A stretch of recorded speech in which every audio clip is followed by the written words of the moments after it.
Security agencies in Nigeria have worked under the most strenuous conditions to investigate complicated criminal cases and acts of terrorism. In some cases, when breakthroughs to investigation are at hand, they suffer setbacks due to twists of technicalities, letting criminals off the hook. These, lawmakers say, will be settled with DNA testing centers where specimens found at the crime scene could be explored for reliable answers to knock off such technicalities often relied upon by lawyers of such suspects. The deployment of the technology, the House agree, will enhance the level of human rights observations by security agencies in some investigations. Instead of allowing investigators to be working in the dark or to be using force to extract confessions or holding people against charges to which they did not do anything, a well-organized DNA system will help us free people who have been held in detention for crimes they have not committed. Criminals go scot-free because prosecutors have the Herculean task of proving a case beyond reasonable doubt. That's because we have rudimentary ways of proving cases in courts. What is most times an issue is the identity of the accused person, the identity of the alleged criminal. Mr. Speaker, forensic science now with DNA can now identify with crystal clarity, without any equivocation, that this is the person that committed this offense. Used ostensibly to find solutions to sexual cases, sexual offenses cases, and of course to murder cases. And so the benefits of this bill are without question.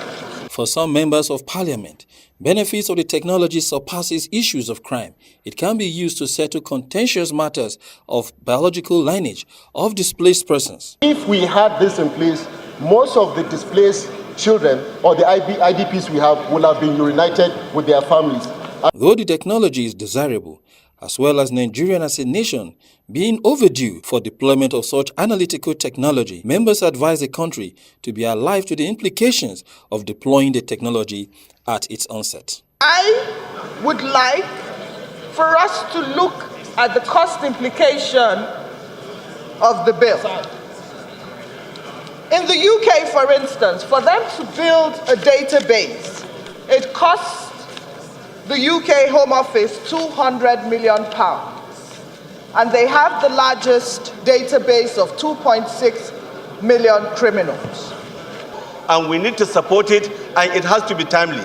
And we have to look at also the financial outlay from the beginning to the end. And then we can phase it, we can organize in such a way that we set point A, B, C, and D over a period of time, which means we must have a development plan for it. There are those who caution that the technology must be insulated from the uncharitable influence of politicking, even as they sue for regular updates as and when due, to save the nation of any form of embarrassment of listing those who may not be related to crimes in the databank. If we take hair and saliva samples, for instance, from a suspect, and he's cleared of the alleged crime, what is the process by which his name is struck off the database? Do we have the process to do that? Do we want to only collect a database of known criminals or a database of suspects, or people who are people of interest? The integrity, again, of the data bank has to be looked at, because with time, this is Nigeria. We live in a world where if people see that they may be convicted at the end of the day, they may even go and tamper with the integrity of the data that is stored in the DNA data bank. So, with issues of power, Order, honorable colleagues, order.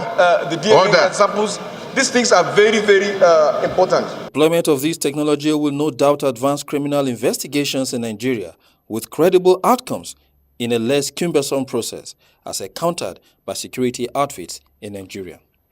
Osaitin Osadebame, reporting for Core TV News.